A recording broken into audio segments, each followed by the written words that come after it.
No vídeo anterior, falamos sobre a visão da ciência sobre o espiritismo e por que o método científico falha ao tentar propor a comprovação dos fenômenos fora da matéria. Se você ainda não assistiu, clique no card que está aparecendo aqui em cima.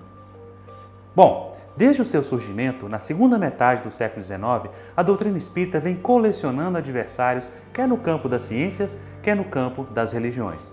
Os argumentos contrários são os mais diversos, consistindo alguns em verdadeiras falácias. É justamente sobre isso que vamos falar hoje, as principais falácias utilizadas contra o espiritismo. Eu sou Alan Pinto e este é o Horizonte Infinito.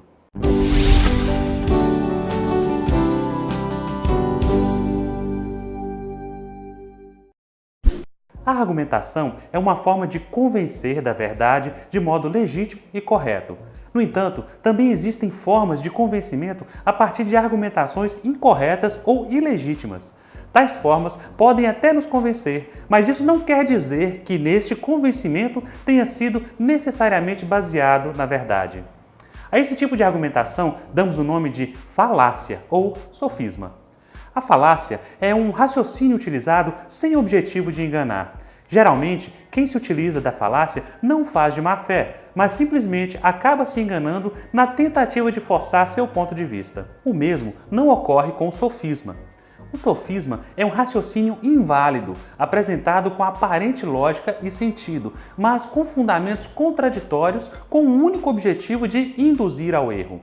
Quem faz uso desse expediente tem pleno conhecimento da verdade por trás dos fatos. No entanto, os distorcem a seu favor, motivado por um comportamento capcioso numa tentativa de enganar e ludibriar. Vejamos a seguir alguns exemplos. A falácia do espantalho ocorre quando alguém desvirtua um argumento para torná-lo mais fácil de atacar. Deturpar, citar de maneira incorreta ou parcial, desconstruir e simplificar demais são os meios pelos quais se comete essa falácia. Um argumento do espantalho é geralmente mais absurdo que o argumento real, o que torna um alvo mais fácil de atacar e possivelmente leva o oponente a gastar mais tempo e energia para defender o argumento mais ridículo ao invés do original. A metáfora usada para dar nome a essa falácia é bastante expressiva. Ela faz referência a uma estratégia de ataque ou rebelião que leva grupos de pessoas a criar uma espécie de boneco de palha do líder do grupo a ser atacado e transferir simbolicamente o ataque da pessoa para o boneco que a representa. Então nós vamos ver agora todos os ângulos explicando a fraude da reencarnação, inclusive nas Sagradas Escrituras. E você vai perceber que o cristianismo é incompatível com o espiritismo. Aliás, o próprio Allan Kardec recebeu mensagens contrárias à reencarnação, como se depreende das passagens seguintes de sua lavra. De todas as contradições que se notam nas comunicações dos espíritos, uma das mais frisantes é que diz respeito à reencarnação. Se a reencarnação é uma necessidade da vida eterna, como se explica que nem todos os espíritos a ensinem? Isso está no Livro dos Médiuns, capítulo 27, número 8, da página 338. A reencarnação não é unanimidade entre os próprios espíritas em todo o mundo. E principalmente, Allan Kardec diz que os espíritos, que ele diz se comunicar, nem todos aceitam a reencarnação. É tanta confusão no próprio espiritismo sobre a reencarnação que é impossível que nós tenhamos a reencarnação como um pilar do espiritismo, por incrível que pareça. Então percebemos que a reencarnação, até para o espiritismo, ela é algo completamente duvidoso. Neste vídeo, a verdade foi tão distorcida que ficou praticamente irreconhecível. Mas vamos aos argumentos originais de Kardec. No capítulo 27 de O Livro dos Médiuns, de onde foi retirado parte do texto, Kardec começa esclarecendo que essa contradição entre os seus adeptos é frequentemente utilizada pelos adversários do espiritismo, sendo apenas aparente, e que só um estudo sério e aprofundado da ciência pode reduzir esses argumentos ao seu justo valor. O autor do vídeo utiliza-se da pergunta que Kardec fez, ocultando maliciosamente a resposta dada. Na resposta, o Espírito de Verdade esclarece que os espíritos falam somente sobre aquilo que conhecem e que suas ideias estariam limitadas ao presente. A reencarnação é para eles uma necessidade em que não pensam, senão quando lhes chega a hora. Na falácia ad hominem, você ataca o caráter ou traços da pessoa do seu oponente em vez de refutar o argumento dele. Esse tipo de ataque pode assumir a forma de golpes pessoais e diretos contra alguém, ou mais sutilmente, jogar dúvidas no seu caráter, sanidade mental ou atributos pessoais. O resultado desejado é prejudicar o oponente sem precisar de fato se engajar no argumento dele ou apresentar um próprio. Padre, e o Chico Xavier? O que o senhor pode dizer sobre isso? Chico Xavier, homem muito bom. Ninguém da família dele acreditava que fossem os espíritos dos mortos, porque o conheciam desde criança, tinha surtos de loucura. Uma vez disse, para o carro, porque os cavalos do carro se vão assustar por umas folhas que caíam. Tinha surtos de loucura, mas era muito bom. E ele acreditava, na ignorância dele, que ele passou a vida lendo. Andar se aprende andando, a escrever se aprende lendo e escrevendo. Toda a vida dele foi lendo e escrevendo, porém, somente em português. Muito bom e explorado por toda essa técnica de escrever, só em português. Um espírito, não existem espíritos, vamos a chamá-lo assim, de um morto, que não saiba português, não tem chance com o Papa do Espiritismo brasileiro. Você considera algo difícil de entender ou não sabe como funciona, por isso dá a entender que não seja verdade. A forma específica do apelo à ignorância é o argumento da incredulidade pessoal, onde a incapacidade de uma pessoa para imaginar algo leva a uma crença de que o argumento que está sendo apresentado é falso. E o Espiritismo é uma idiotice total. Nem espíritos de mortos existem. Existem homens vivos e homens ressuscitados. Mais ainda, não existem espíritos e corpo. Isso é uma bobagem, uma ignorância. Existe corpo animado, corpo com vida. E pode haver um corpo com vida vegetal, um animado com essa vida vegetal. Pode haver um corpo animado com vida animal. Mas é uma peça só, não é corpo e alma, é corpo vivo, corpo animado. E espíritos não existem. Na alegação especial, as regras são alteradas ou cria-se uma exceção quando a afirmação é exposta como falsa. Ao invés de aproveitar os benefícios de poder mudar de ideia, graças a um novo entendimento, muitos inventarão novas maneiras de se agarrar a velhas crenças. Uma das maneiras mais utilizadas é pós-racionalizar o motivo, explicando o porquê aquilo ao qual elas acreditavam ser verdade deve continuar sendo verdade. Bom, outra pergunta aqui é da Ernilda Araújo, de Montes Claros, Minas Gerais. Seu irmão, que é evangélico, a chamou de espírita, porque ela estava invocando, dizendo que ela estava invocando os mortos. Quando pede aos santos, gostaria de esclarecimento. Boa pergunta, e nós precisamos dar um bom esclarecimento. Veja bem, o que os espíritas fazem é evocação dos mortos. O que nós fazemos é pedir a intercessão dos mortos. É coisa completamente diferente. O que é evocação dos mortos? Evocar é chamar. Você chama o espírito de alguém que já morreu para vir aqui e contar coisas para mim do além. Isto sim é proibido pela Bíblia, pela Igreja Católica, e o Espiritismo faz. É problema do Espiritismo. Agora, o que nós católicos fazemos? Nós não chamamos espírito de ninguém para vir aqui. Isso é proibido pela Igreja. O que nós fazemos é completamente diferente. Os santos, os anjos, a Virgem Maria. Então nós pedimos a essa pessoa, não para vir aqui, trazer mensagens do além, fazer decifrações de enigmas, não.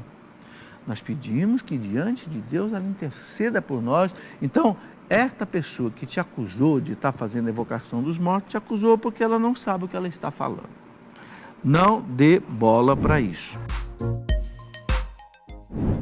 A expressão ônus da prova significa obrigação ou encargo de provar algo. O ônus da prova está sempre com quem faz uma afirmação, nunca com quem refuta essa afirmação. Isso quer dizer que numa discussão, os oponentes tendem a apresentar evidências que provem as afirmações que fazem. Mas pode acontecer que um deles, mais habilidoso e com dificuldade de produzir prova do que defende, empurre para o outro o encargo de provar que ele não tem razão. Resumindo, em vez da própria pessoa provar que está certa, ela espera que outro prove que o seu argumento está errado. Por exemplo, no caso do Espiritismo, as cartas psicografadas de Chico Xavier. No mundo hindu, os milagres que os hinduístas fazem, como curas, ressuscitação de mortos, eles também fazem isso. Isso dá a eles uma autenticidade canônica, divina. Como o senhor explica isso? E hoje então falam de revitalizações de mortos. Nenhuma prove. A parapsicologia tem na Índia, por exemplo, já que o senhor citou o hinduísmo, Shari, Panikkar, magníficos parapsicólogos, professores universitários, nenhum milagre. E os espíritas fazem, e dizem que fazem curas, que devolva uma perna, que cure um leproso. Ora, muitíssimas doenças são de origem psíquico, funcionais. Por sugestão, tira a dor e deixa a doença. Uma das falácias mais simples é dar crédito a uma evidência anedótica. Você usa uma experiência pessoal ou um exemplo isolado em vez de um argumento sólido, uma prova convincente. A eficácia dessa falácia está intimamente ligada ao comportamento humano, pois geralmente é bem mais fácil para as pessoas simplesmente acreditarem no testemunho de alguém do que entender dados complexos e variações dentro de um sistema. Em alguns casos, acaba sendo válido usar experiências pessoais como ilustração. Contudo, essas anedotas não provam nada a ninguém. Evidências anedóticas podem parecer muito convincentes, especialmente quando queremos acreditar nelas. A reencarnação é uma doutrina que não tem nenhum fundamento bíblico, não tem nenhuma prova empírica e científica e não tem absolutamente nenhum substrato naquilo que é a lógica das coisas. No entanto, ela continua sendo uma tentação. Por quê? Porque é uma tentação infantil. Ou seja, as crianças, quando brincam, elas vivem num mundo de faz de conta e ainda não aprenderam a responsabilidade da nossa existência. Uma criança está acostumada a fazer da vida aquilo que é um joguinho eletrônico. Você joga, quando você consome as suas vidas, game over, você pode recarregar o joguinho e começar tudo outra vez. Esta realidade que nós vemos no mundo material, ela é uma pedagogia divina para nos dizer: esta vida é séria, essa vida precisamos levá-la a sério, não é uma brincadeira. Mas enganam-se os que pensam que as falácias e sofismas são instrumentos encontrados apenas nas mãos dos adversários do Espiritismo. Os próprios espíritas acabam por fazer uso deste famigerado recurso para fazer valer suas ideias, como no exemplo a seguir.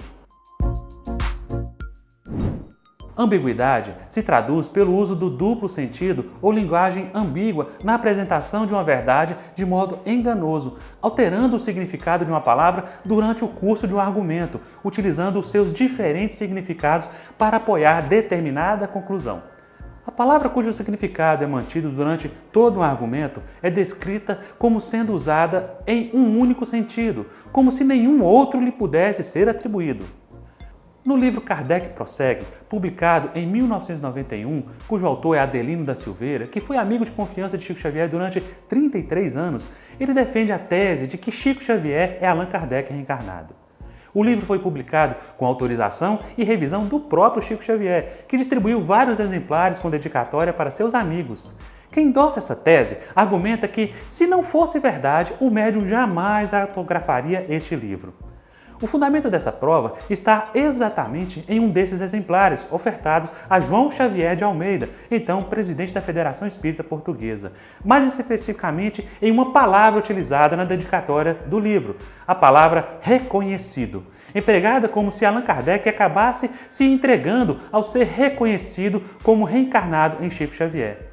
Acontece que a palavra reconhecido ocorre um fenômeno muito comum na linguística moderna chamado anfibologia, que é a duplicidade de um sentido em uma construção sintática.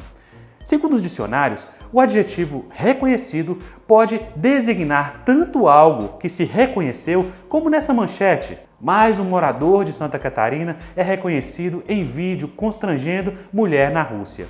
Como também no sentido de demonstrar gratidão, de ser agradecido, de ser grato. Vinha refletido sobre o assunto, escreveu-nos um artigo a dizer que tinha mudado de opinião e estava mesmo convencido, face às novas pesquisas, que Kardec era Chico. Este ano, no início de janeiro, familiares ajudaram-no a arrumar a casa e ele encontrou esta dedicatória que nunca tinha visto. Porquê? Porque ele já tinha lido o livro e o Adelino ofereceu-lhe e ele nunca tinha aberto. Então foi uma grande surpresa, ele ficou muito emocionado quando recebeu esta dedicatória. Livro Kardec Prossegue, da autoria de Adelino da Silveira. Por este oferecido a João Xavier de Almeida, com a seguinte dedicatória do próprio Chico Xavier, por ele autografada: ao prezado amigo Sr. João Xavier de Almeida e Dona Alzira, com muito apreço e estima do irmão e servidor reconhecido Chico Xavier, Uberaba, 14/3/92.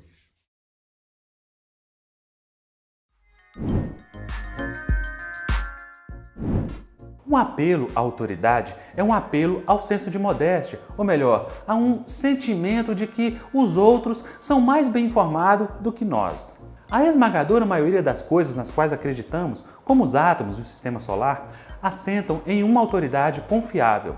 É possível apelar razoavelmente à autoridade pertinente, como os cientistas e os acadêmicos tipicamente o fazem.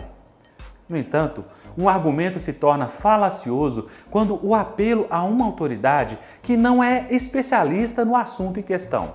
No exemplo a seguir, veremos Haroldo Dutra, conhecido palestrante espírita e juiz de direito, usando um argumento falacioso para demonstrar, com base na obra de Humberto de Campos, que o Brasil é o coração do mundo e a pátria do Evangelho.